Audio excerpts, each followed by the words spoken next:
Zcash coin. So that's cool, but why? Well, I'll tell you why it's cool, but first, people keep asking me a thing I don't know, which is why is it going up?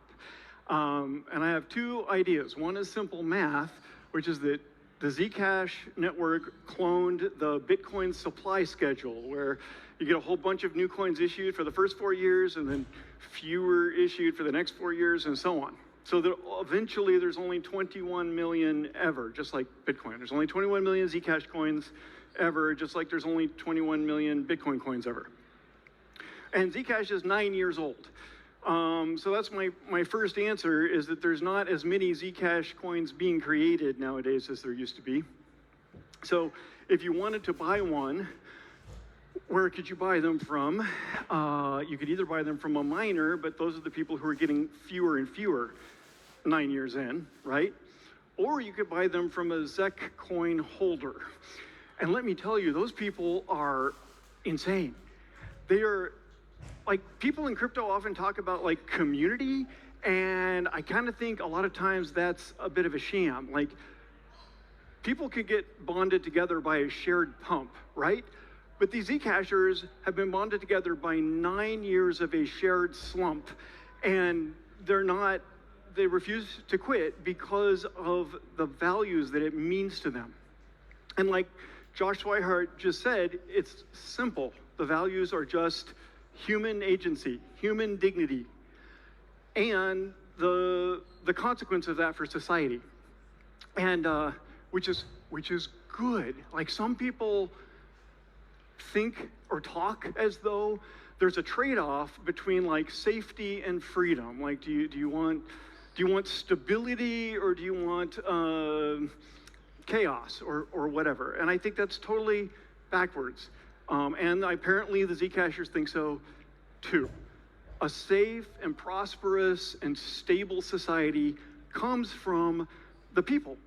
A whole bunch of people who each have their own individual dignity, just because that's right, and because that's what's best for humans to live together. So I was throwing my mind back to like early days, because I think it shows you how 9 years is nothing for us Zcashers. Oh, geez, wow, I only have 1 minute and 40 seconds left. This is awesome. It's almost over. Okay, real quick, I want to tell you a story about my friend Hal Finney. Hal Finney, as you might know, was one of the first contributors to Bitcoin, and he was a very inspirational guy. And a lot of people think that he was Satoshi, and I really don't like Satoshi hunting. I really don't like, whenever people ask me questions about Satoshi's possible identity, I just don't answer out of respect for Satoshi, right? But I want to tell one story because of Hal, which is he died 11 years ago. Or maybe he didn't die. He was kind of frozen in carbonite like Han Solo. But anyway, 11 years ago, he left us, and I miss him. He was a mentor to me. He was older, he was more experienced, he was a lot smarter, and Hal was super patient. He would teach me things even if it took a long time. The story is, I asked him as he was dying, I said, "Are you Satoshi?" And he said, "No. And I have no reason to lie to you, because I am literally on my deathbed." So let's take his word at that and leave his family alone and stop Satoshi hunting, but carry on his work, because Hal said something really important. He said, many years before Bitcoin, like a decade or something, before Bitcoin was invented, Hal said, if you see a proposal for an electronic money system, check to see whether it has the ability to preserve the privacy of financial transactions the way paper money does today. If not, realize that the proposal is designed to harm, not help, individual privacy. Hal was the first Zcasher. And I'm out of time, but I have to make it plain. Bitcoin has failed at that. Use the Hal Finney test, apply it to Bitcoin. Maybe it's useful for nation states to trade with each other or whatever, but it is not a payment system that can empower individuals the way the Zcashers and Hal would have wanted. Thank you for listening. Zcash, Zcash, Zcash. All right. Thank you, Zuko. And we've got a couple more seats here, so if there are folks in the back who want to pack in, there's some seats up here in the front. Feel free to make yourself comfortable. And please welcome to the stage, Akshay BD. Here's Akshay.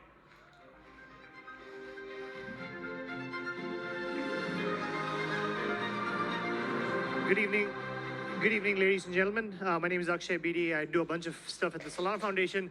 Balaji asked me to give a talk on how we sort of scale these physical communities that Solana has around the world in such a short period of time. So I thought I'll talk to you today about organizational design. Hopefully what you go back with is if you run a startup or you run a community, this is a way for you to accelerate the growth if you've found product market fit for whatever you're looking to do. So I used to work at Uber, joined the company back in 2013, helped sort of in the expansion of Uber into Asia. So the playbook we applied, we brought over to crypto. But let's talk about crypto for a second. You know, you have all these words which are like a crude description of what a crypto community is. The fundamental insight here is your folks who are in your blockchain community are not consumers, but they're producers. They are people who actually contribute to the network because they can buy, you know, a token, or they can contribute with code or capital and be a peer to the organization that birthed the community or the network. That's a fundamental difference. So you call it bagwork, CTO. These are all sort of like internet native memes of describing that core idea. With that, you know, so this is kind of like how Uber expanded, right? First, it was in San Francisco of 2010. A year later, it was in New York. And then it just went vertical. And how did Uber accomplish this? It's through an organizational design principle that I like to call organizational mitosis. We're going to get to what that is. This also happened with Solana, right? You have the early launch of the network meant that you had validators around the world, Bootstrap, you know, these validators, and validate blocks on the network. And this was around the world. And this gives you a map of the Solana validators today. You have 1,000 validators spread across the world. Validating blocks, you have tens of thousands of developers, you have hundreds of founders. So how do you scale to this level? It's what I like to call organizational mitosis. What this is the idea that you incubate the mothership, the birthing organization of this. And then when you have the opportunity to spin, where one of two things happens, you know, when startups are growing really fast, they tend to have a lot of bureaucracy and politics as you grow the head count. And our core insight was to keep the head count as small as humanly possible. And when there is a need for specialization that occurs, you spin out the organization outside of the Solana Foundation. We did the same thing at Uber, where every city was its own business. There was a GM and a supply side and a demand side lead, and those three people were the CEOs of the business of that city, and they were peer organizations. They did not report into this massive pyramid structure where you had lawyers and comms people in the US deciding what happens in Lagos, Nigeria. And that was a core insight for us to do, so drive this massive expansion. And so when you get big enough and you need to go and start a new initiative, you spin that out as a separate company. We did this within the Solana ecosystem. We had the most successful sort of online crypto hackathon that turned into Coliseum today, which was birthed out of the Solana Foundation under common, it was run by a guy called Maddie who ran growth at the foundation, and then he raised a fund, and now that organization just focuses on finding new founders. Similarly, Solana Labs, which contributes to the network, now spun out into Anza, which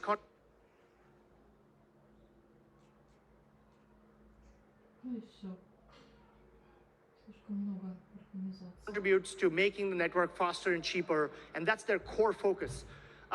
And for all the developer sort of expansion geographically around the world, we spun it out into something called Super Team. So,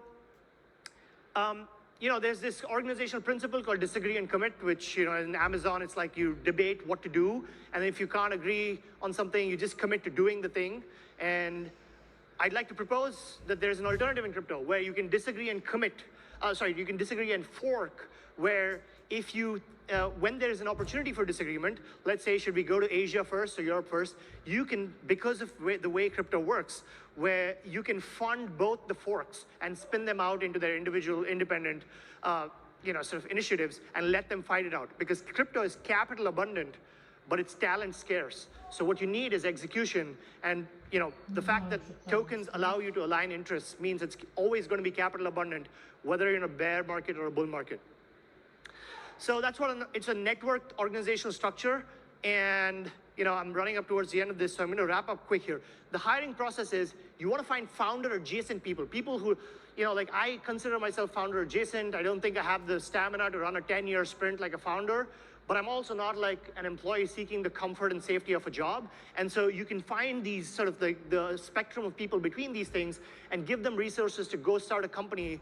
And the relationship you have with them, with the foundation and this entity, is that of a board and a founder, where you check in with them on milestones every quarter, depending on what you're seeking to achieve. You have dashboards that are a source of truth, and then that decides whether they get an extension to do more of what they're purported to do or not. And so, the core sort of expansion philosophy we've used is when you find talented people, help them spin off into their own company, give them the resources they need, and check back in a year later, versus trying to hire them as employees. So thank you very much for being here and having me on stage. All right. Thank you so much. All right. With those ideas in mind, we're going to shift gears and we're going to talk a little bit about media. We're going to talk a little bit about the decentralization of history. We're going to talk a little bit about how AI plays into a lot of these things. And so our next two guests to the stage from nothing have built tremendous media presences with over 10 million followers. And you can kind of think of them as media conglomerates in a person. And so these are some really interesting things we can bring to bear in thinking about the network state. And so with that, please welcome to the stage Nasir, who you may know better as Nas Daily. Welcome, Nasir.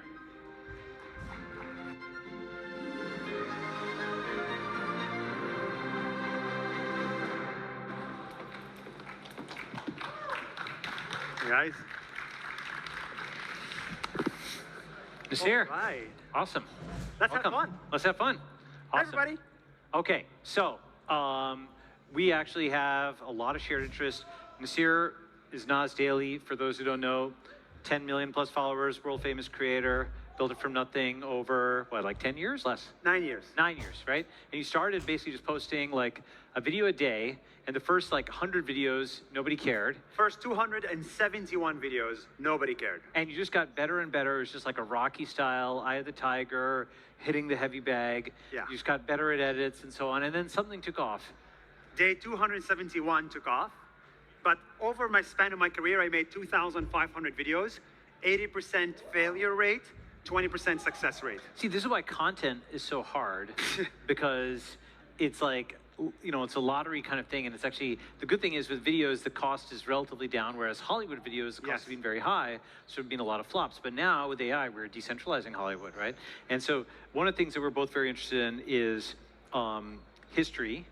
And the reason is that the way that history is taught in school is this boring collection of dates and names and so one-sided. Exactly, that's right. And actually history is all kinds of crazy stories that you really wouldn't have the imagination to make up, and they don't have the same like very linear plot arcs or like single arc, predictable plot arcs of Hollywood movies. They have all these curly cues and twists and what have you. And so one of the things you've been doing, and I want you to show your videos, but on your channel, you've been taking past episodes from history, bringing them to life with AI. Yeah. And then showing what can be done. So why don't you so hi everybody. The reason I'm here is because 9 years ago, it used to cost 15 hours to make a 1-minute video. 5 hours to get the idea, 5 hours to shoot, 5 hours to edit, and I died. But today, I've pivoted the entire company to be like 100% AI, which is a very sensitive thing to do because the top comment is always, why AI?